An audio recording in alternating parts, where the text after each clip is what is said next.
दिल्ली का Connaught place, शाम के 6 बजे। चारों तरफ रोशनी, भीड़ और गाड़ियों की आवाज। गोल मार्केट के पास एक आलीशान ऑफिस बिल्डिंग के टॉप फ्लोर पर मेहता ग्रुप ऑफ इंडस्ट्रीज का मुख्यालय था। शीशे की दीवारों से दिखता आसमान और नीचे की भागती दौड़ती जिंदगी, ये सब अरविंद मेहता की मेहनत और लगन का नतीजा था। अरविंद की उम्र 50 के करीब थी, लेकिन चेहरा अब भी तेज और आत्मविश्वास से भरा हुआ। उसने 20 साल पहले सिर्फ 10,000 रुपए की पूंजी से यह व्यापार शुरू किया था। शुरुआत में स्टेशनरी और प्रिंटिंग का छोटा सा काम, फिर धीरे धीरे कॉर्पोरेट गिफ्टिंग, पैकेजिंग और बाद में आए कॉमर्स में कदम। पैसा, शोहरत, नाम, सब कुछ था उसके पास। घर साउथ दिल्ली में था, एक बड़ा बंगला जिसमें पत्नी सुमन, बेटा राहुल और बुजुर्ग माँ रहती थी। सुमन शिक्षित और सुलझी हुई महिला थी जिसने हमेशा अरविंद के बिजनेस में नैतिक मूल्यों को बनाए रखने पर जोर दिया। राहुल MBA की पढ़ाई कर रहा था और पिता को अपना रोल मॉडल मानता था। लेकिन उस दिन कुछ अजीब था। अरविंद के अकाउंट हेड ने आकर कहा, सर, हमारे 3 बड़े क्लाइंट्स ने पेमेंट होल्ड कर दिया है और मार्केट में आपके बारे में अजीब अजीब अफवाहें फैल रही हैं। अरविंद को लगा ये बिजनेस का सामान्य उतार चढ़ाव है। उसने हंसकर कहा, घबराओ मत, मैं हूं ना, सब संभल जाएगा। पर उसे नहीं पता था कि ये तूफान की पहली लहर है। अगले कुछ हफ्तों में जिस आहट को अरविंद ने हल्के में लिया था, वह एक काले बादल की तरह उसके बिजनेस के ऊपर मंडराने लगी। बाजार में अफवाहें, शहर के बिजनेस सर्कल में खबर फैल चुकी थी कि मेहता ग्रुप पर कर्ज का बोझ बढ़ गया है।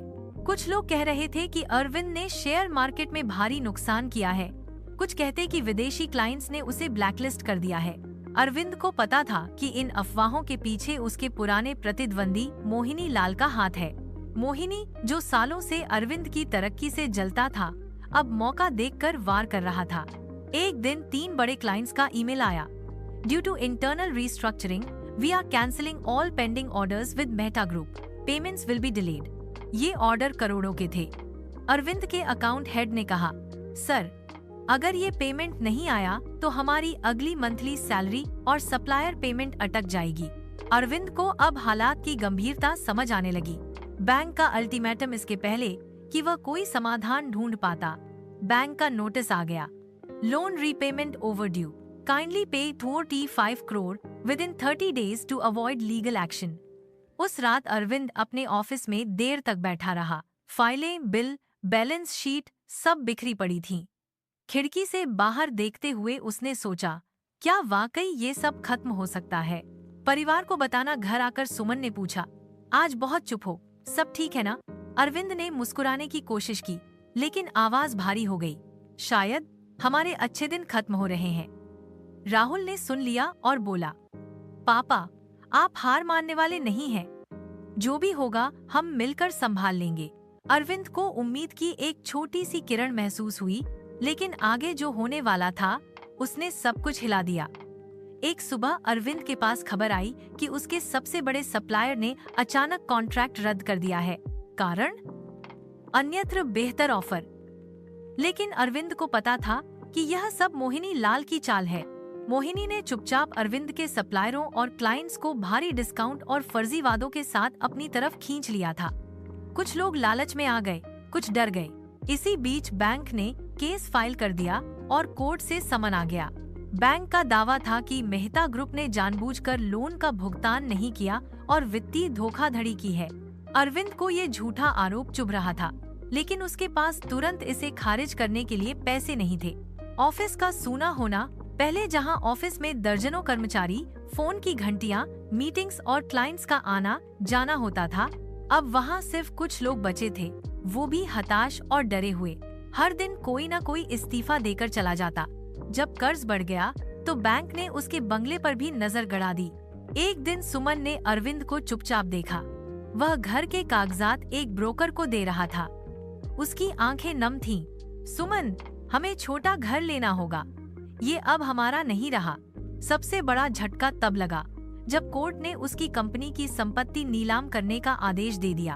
अरविंद, जिसने सालों तक अपनी पहचान मेहता ग्रुप के नाम से बनाई थी, अब कागज पर भी उस नाम का मालिक नहीं था। सड़क पर कुछ ही हफ्तों में अरविंद और उसका परिवार दिल्ली के एक छोटे से किराए के फ्लैट में आ गया। ना नौकर, ना कार, ना बड़ा ऑफिस, बस एक कमरे में रखी पुरानी मेज और कुर्सी। उस रात अरविंद चुपचाप बालकनी में बैठा था।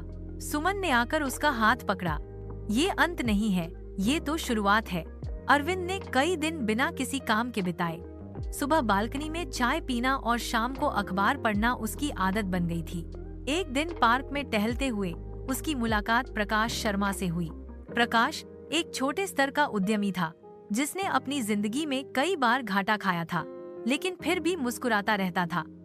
उसने अरविंद को देखते ही कहा, सुना है आपकी कंपनी बंद हो गई, लेकिन सर, खेल तब खत्म होता है जब खिलाड़ी मैदान छोड़ देता है, न कि जब स्कोर कम हो जाए। प्रकाश ने उसे अपने छोटे से चाय कैफे में बैठाया। लकड़ी की पुरानी मेज, स्टील के गिलास और खस्ता समोसे। अरविंद हैरान था कि इतनी सादगी में भी जगह ग्राहकों से भरी हुई थी। देखिए मेहता जी, बिजनेस का मतलब सिर्फ बड़े ऑफिस, बड़ी कार या करोड़ों का टर्नओवर नहीं है। असली बिजनेस है ग्राहकों का भरोसा और एक ईमानदार सेवा, प्रकाश ने कहा। उसकी ये बात अरविंद के दिल में उतर गई। घर लौटकर अरविंद ने पुराने दिनों को याद किया, कैसे उसने पहली बार 20 साल पहले सिर्फ एक छोटे से गारमेंट शॉप से शुरुआत की थी, बिना किसी बड़ी पूंजी के। उसने सोचा, अगर तब मैं शून्य से कुछ बना सकता था तो अब क्यों नहीं। अगले दिन उसने एक नोटबुक निकाली और लिखना शुरू किया। मेरे पास क्या स्किल है, कम पूंजी में कौन सा बिजनेस शुरू कर सकता हूँ, किस मार्केट में कम प्रतिस्पर्धा है। विचार आते ही उसकी आंखों में फिर से चमक लौट आई। जब उसने सुमन और राहुल को अपना आइडिया बताया, एक शहरी फैशन और होम डेकोर का ऑनलाइन स्टोर, तो दोनों ने खुलकर उसका समर्थन किया। राहुल ने कहा, पापा, मैं सोशल मीडिया संभाल लूंगा, आप प्रोडक्ट और सप्लायर देख लीजिए। अरविंद ने अपने बचे हुए बैंक बैलेंस, पत्नी के कुछ गहने और राहुल की बचत मिलाकर 4,000 जुटाए। यह रकम किसी बड़े बिजनेस के लिए बहुत कम थी, लेकिन उसके लिए ये नई शुरुआत का पूंजी था। राहुल ने अपने कॉलेज के दोस्तों की मदद से एक साधारण लेकिन आकर्षक वेबसाइट बनाई। नाम रखा गया अर्बन रूट्स।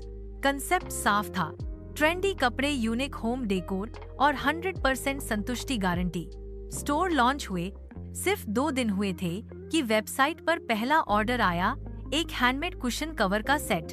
जब पैकेज डिलीवर हुआ तो अरविंद ने राहुल से कहा, ये सिर्फ एक प्रोडक्ट नहीं बेटा, ये हमारी वापसी का पहला कदम है। अरविंद ने तय किया कि हर ग्राहक को वो पर्सनल मैसेज भेजेगा।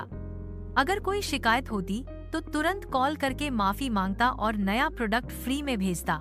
धीरे धीरे लोगों को अर्बन रूट्स पर भरोसा होने लगा। 1 महीने में ऑर्डर रोज आने लगे। राहुल के सोशल मीडिया कैंपेन वायरल हो गए। लोग कहने लगे, ये कंपनी अलग है, यहाँ मालिक खुद आपकी परवाह करता है। महज 30 दिनों में उनका मुनाफा 15,000 तक पहुँच गया। भले ही रकम छोटी थी, लेकिन ये साबित कर रहा था कि अरविंद फिर से उठ रहा है। अर्बन रूट्स का नाम अब शहर में जाना जाने लगा था। सोशल मीडिया पर उनके पेज के हजारों फॉलोअर्स हो गए थे।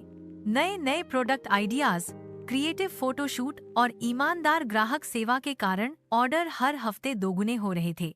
अरविंद को लगने लगा था कि अब उसका परिवार फिर से सुरक्षित भविष्य की ओर लौट रहा है। लेकिन इस खुशी के बीच एक दिन अचानक अखबार में खबर छपी, मोहिनी लाल की कंपनी स्टारलाइन फैशंस ने ऑनलाइन मार्केट में एंट्री की। मोहिनी वही व्यक्ति था जिसने धोखे से अरविंद का पुराना व्यवसाय छीन लिया था। राहुल ने चिंता जताई, पापा, अगर उसने हमारे प्रोडक्ट्स की नकल कर दी तो? अरविंद ने गहरी सांस लेकर कहा, बेटा, नकल करने वाले तो बहुत मिलेंगे, असली जीत भरोसे और मेहनत की होती है। मोहिनी ने अपनी चालें शुरू कर दी। अर्बन रूट्स के प्रोडक्ट से भी कम दाम में कॉपी बेचने लगा, फर्जी रिव्यू पोस्ट करवाए, यहाँ तक कि उनके सप्लायर को पैसे देकर तोड़ने की कोशिश की। पहली बड़ी परीक्षा, 2 हफ्तों के भीतर अर्बन रूट्स की बिक्री में 40% की गिरावट आ गई। स्टॉक पड़ा खराब होने लगा और कैश फ्लो रुक गया। सुमन ने एक रात कहा, अरविंद, क्या हमें बिजनेस बंद कर देना चाहिए? अरविंद की आंखों में दृढ़ता थी, नहीं, ये सिर्फ एक तूफान है और हम नाव के मल्लाह हैं। अगर पतवार नहीं छोड़ेंगे तो किनारा जरूर मिलेगा। अरविंद ने तय किया कि अब वो सिर्फ प्रोडक्ट नहीं बेचेगा, बल्कि कहानी बेचेगा। हर प्रोडक्ट के पीछे का किस्सा, उसका डिजाइन, बनाने वाला कारीगर सब सोशल मीडिया पर दिखाया जाने लगा। लोग भावनात्मक रूप से जुड़ने लगे और धीरे धीरे बिक्री फिर बढ़ने लगी। जब से अरविंद ने कहानी बेचने की रणनीति अपनाई, अर्बन रूट्स के सोशल मीडिया पर रोज एक नया पोस्ट आने लगा। कभी किसी बुजुर्ग कारीगर का इंटरव्यू जो 40 साल से हाथ से लकड़ी के फ्रेम बना रहा था, कभी किसी महिला की कहानी जो घर से कढ़ाई का काम करती थी और इस बिजनेस से अपना गुजारा करती थी। ग्राहकों को महसूस होने लगा कि वे सिर्फ सामान नहीं खरीद रहे, बल्कि किसी की जिंदगी में बदलाव ला रहे हैं। कुछ ही महीनों में अर्बन रूट्स का नाम ईमानदार डिलीवरी असली प्रोडक्ट के लिए मशहूर हो गया। लोग खुद सोशल मीडिया पर उनके पैकेज खोलने के वीडियो डालते, रिव्यू लिखते और अपने दोस्तों को सलाह देते। उधर मोहिनी की कंपनी स्टारलाइन फैशंस लगातार रिटर्न और शिकायतों से जूझ रही थी। कॉपी किए गए प्रोडक्ट्स में क्वालिटी खराब थी और ग्राहक धीरे धीरे दूर होने लगे। एक दिन मोहिनी ने गुस्से में कहा, ये आदमी हार क्यों नहीं मानता। एक बड़ा मौका अर्बन रूट्स को एक नामी रिटेल चेन से ऑफर आया कि वे उनके प्रोडक्ट्स अपने स्टोर्स में बेचेंगे। ये मौका इतना बड़ा था कि अरविंद को यकीन ही नहीं हो रहा था। सुमन ने हंसते हुए कहा, देखा, तूफान के बाद ही आसमान सबसे साफ होता है। एक लाइव सेशन में अरविंद ने अपने सभी ग्राहकों से कहा, मैंने सीखा है कि कारोबार सिर्फ पैसे से नहीं चलता। भरोसा, ईमानदारी और मेहनत ही असली पूंजी है। रिटेल चेन के साथ डील साइन होते ही अर्बन रूट्स के प्रोडक्ट्स पूरे शहर में स्टोर्स पर दिखाई देने लगे। ऑनलाइन ऑर्डर्स पहले से 3 गुना बढ़ गए। अब अरविंद के पास न सिर्फ अपना घर वापस खरीदने के पैसे थे, बल्कि इतने कि वह दूसरों की मदद भी कर सके। एक दिन वह अपने पुराने घर के बाहर खड़ा था, वही घर जो दिवालिया होने के बाद बेचने पर मजबूर हो गया था। अब वह उसे वापस खरीद रहा था। सुमन की आंखों में आंसू थे। राहुल गर्व से पापा को देख रहा था। अरविंद ने दरवाजे की चौखट छूकर कहा, ये सिर्फ ईंट और पत्थर नहीं, ये हमारी मेहनत, धैर्य और विश्वास का घर है। उधर मोहिनी की कंपनी कर्ज में डूब गई। ग्राहकों का भरोसा खोने के बाद उसके पास कोई सहारा नहीं बचा। एक दिन उसने अरविंद से मुलाकात की और कहा, तुम जीत गए क्योंकि तुमने लोगों का दिल जीता। अरविंद ने बस इतना कहा, जिंदगी में दौड़ सिर्फ दौलत की नहीं होती, भरोसे की भी होती है। अरविंद ने अपने मुनाफे का एक हिस्सा ऐसे छोटे उद्यमियों की मदद के लिए रखा जो शुरुआत करना चाहते थे लेकिन पूंजी नहीं थी। वह उन्हें न सिर्फ पैसे देता बल्कि सही मार्गदर्शन भी देता। अर्बन रूट्स अब सिर्फ एक ब्रांड नहीं था, यह उम्मीद का प्रतीक बन चुका था। अरविंद ने अपनी कहानी सुनाते हुए कहा, जब जिंदगी आपको गिरा दे तो याद रखना, हार वही होती है जहां आप उठने से इनकार कर देते हैं।